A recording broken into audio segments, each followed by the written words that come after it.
Very sweet good morning, my dear students of class 10th.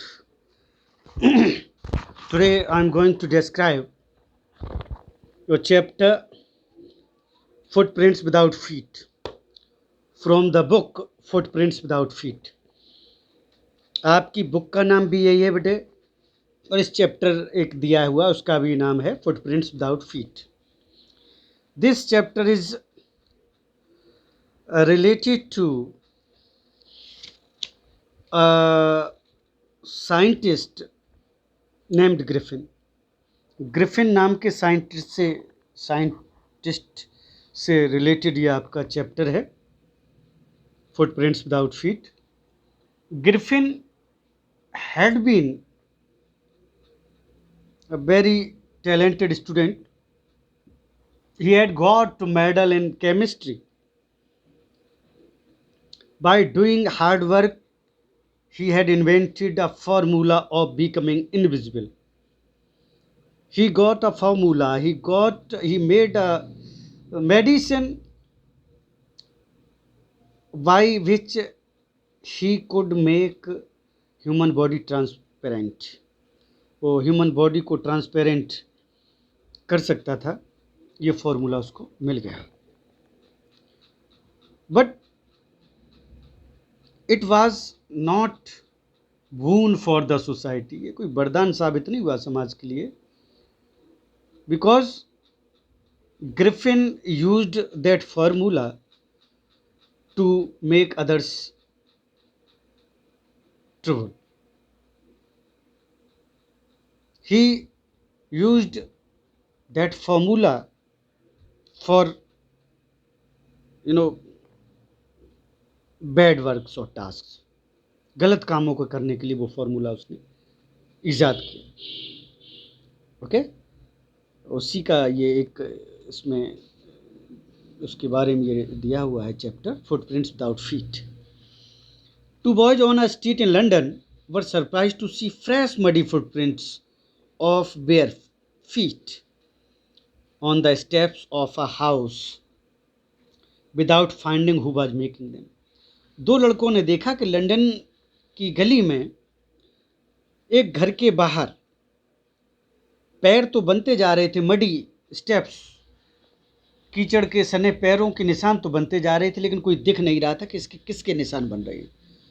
तो दे were really surprised. वो बहुत ज़्यादा surprised हुए कि ऐसा कैसे हो सकता है. ओके,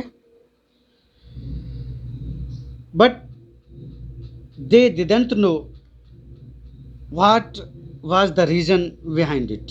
उन्हें पता नहीं था इसके पीछे क्या रीज़न है. They were shocked when the footprints disappeared. Footprints बनते जा रहे तो उसके बाद वो और शॉक्ड हो गए क्योंकि वो फुटप्रिंट्स गायब हो गए. These footprints had been made by Griffin. किसने बनाए थे फुटप्रिंट्स? ग्रिफिन ने.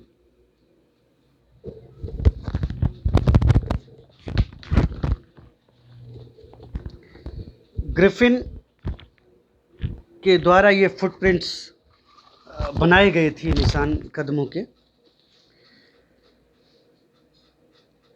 एज एसेंट्रिक साइंटिस्ट, सन की साइंटिस्ट था ये, who had discovered how to make his body transparent. जिसने ये डिस्कवर कर लिया था, ये फॉर्मूला बना लिया था कि बॉडी को कैसे ट्रांसपेरेंट बनाते हैं.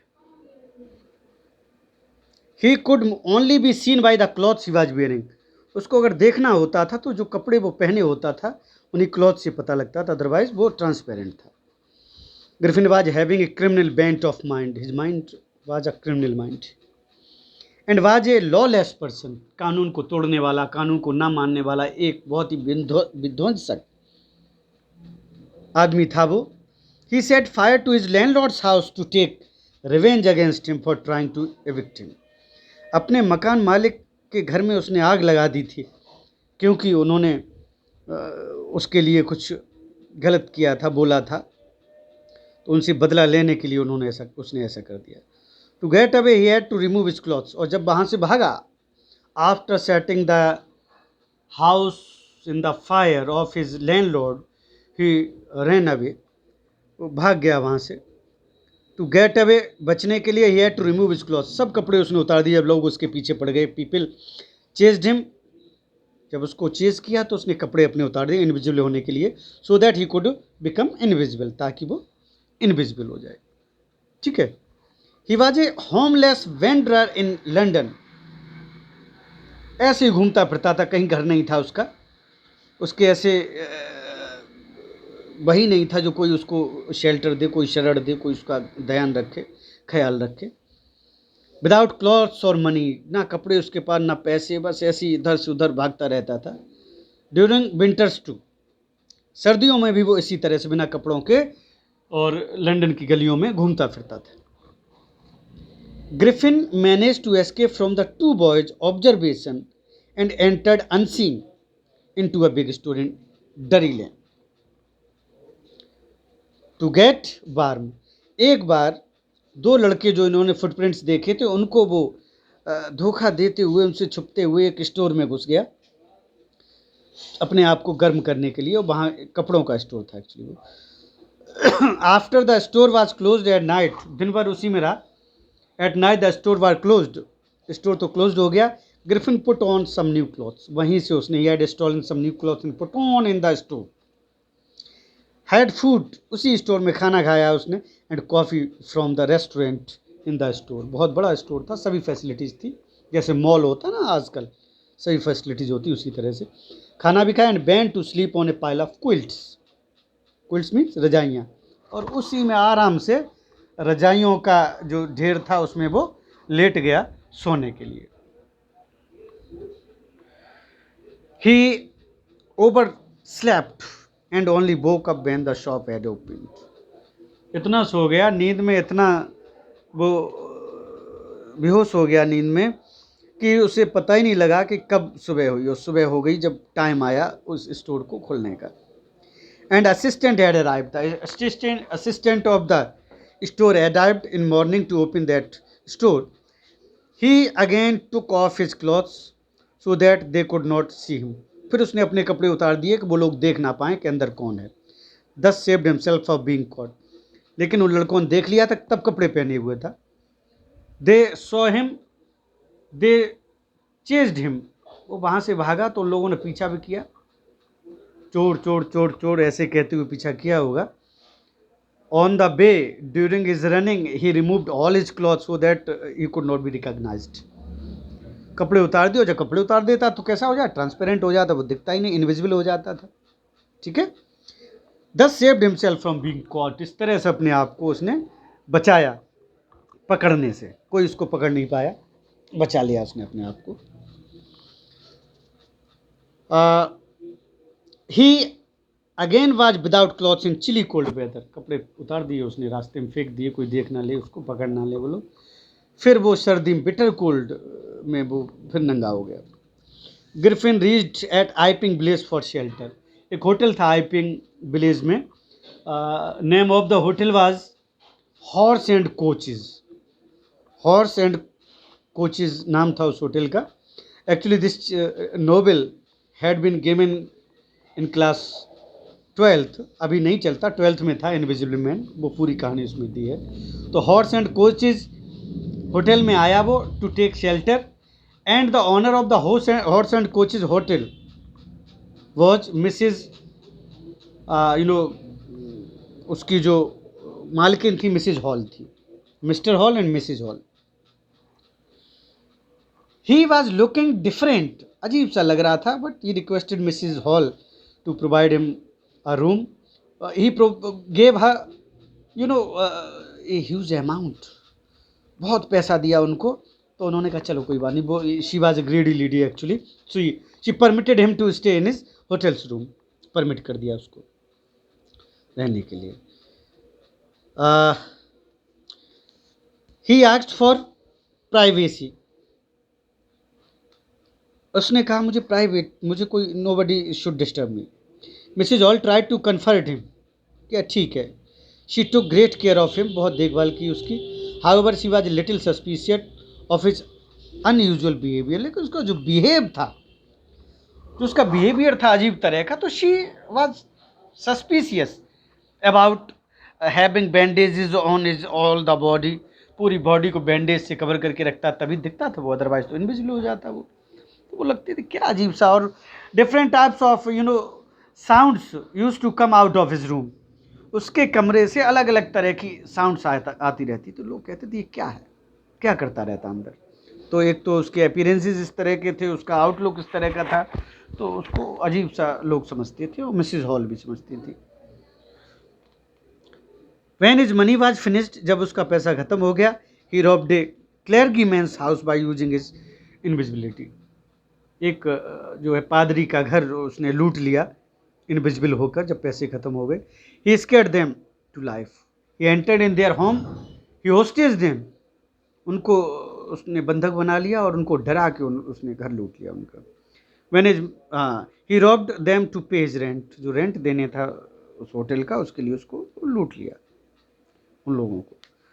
One day Mrs Hall found Griffin's room open, एक दिन मिसेज हॉल ने देखा उसका घर खुला हुआ था, with his bandage and clothes lying around, और उसने बैंडेजेज और क्लॉथ सब वहाँ पड़े थे घर में अंदर कमरे में। इसका मतलब वो इनविजिबल था, वो कपड़े और बैंडेजेज उतार दी थी अकेले में उसने।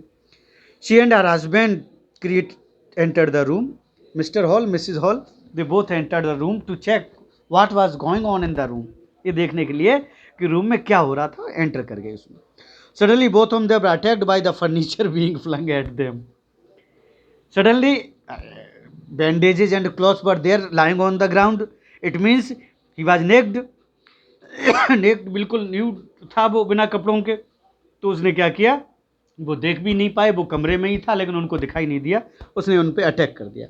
फर्नीचर, कुर्सियाँ उठा उठा के, फर्नीचर उठा उठा के फेंकने लगा उनके ऊपर। But they could not see what was doing this, who was doing this, ये नहीं देख पाए कि ऐसा कर कौन रहा है, ये फर्नीचर फेंक कौन रहा है, क्योंकि वो तो इनविजिबल था। Okay, Mrs Hall felt that the furniture was haunted by spirits, oh my God, कोई भूत है, भूत ही बिना देखे फर्नीचर फेंक रहा है मेरे ऊपर। And could not see Griffin, Griffin को तो देख नहीं पाए। दे बोथ बिकेम स्केयर्ड, बहुत डर गए दोनों, निकल गए वहाँ से कमरे से बाहर, बहुत उसने मारा फर्नीचर से उनको। When the clergyman reported the vulgarity to the police, उस चोरी के बारे में जानकारी उसने दी पादरी ने पुलिस में। Most people in the village felt that the strange scientist had a hand in it। सभी लोगों ने कहा कुछ नहीं, किसी ने चोरी नहीं की है, वो अजीब सा दिखता है, पिक्यूलियर पर्सन वो है, स्ट्रेंज पर्सन है, अजीब से कपड़े पहनता है, पूरा बैंडेज से ढका रहता, उसी ने किया, उसी का हाथ है चोरी में। Because he paid his due rent, क्योंकि उसने रेंट पे कर दिया है, किराया दे दिया है, बचा हुआ, इसका मतलब उसी ने चोरी की है। Whereas earlier he was not able to do so, अभी तक किराया नहीं दे पा रहा था, अब उसने क्यों दे दिया कल ही, तो इसका मतलब उसने ही चोरी की है। So Mr Jaffers the village police constable थे, was called to arrest Griffin on suspicion.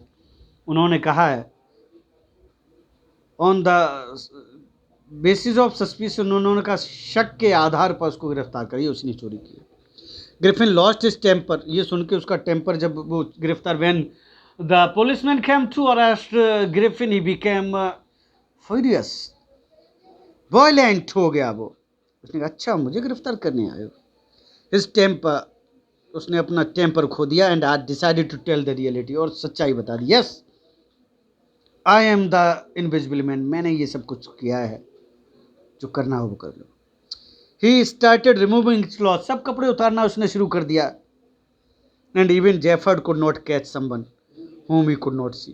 अब जब कपड़े उतार दिए, अब वो किसी को दिख नहीं रहा था, कांस्टेबल भी नहीं देख पाया, तो he was not able to arrest him, उसको अरेस्ट नहीं कर पाया बिल्कुल। He was knocked unconscious by the invisible man who escaped, he attacked on the constable and knocked him down on the ground, धक्का दिया उसको, जमीन पे गिर गया मुंह के बल, वो पीटा उसको और उससे बच के भाग गया। इनविजिबल था, वो क्या करता बेचारा, दिखाई नहीं। तो this section of the story is given in the footprints without feet, ये आपका फुटप्रिंट्स विदाउट फीट का समरी है, एक्सप्लेनेशन है बेटा। You are supposed to read the chapter line by line, paragraph by paragraph, so that you could understand it well. You are supposed to complete all the question answers. I will send I would send on your group. मैं इसको भेज दूंगा summary, question answer etc. After completing the question answer and summary, you are supposed to get a pic of your work and send it to me on my personal WhatsApp number so that I could check it. Okay? Thank you. Have a nice day. God bless, my dear students.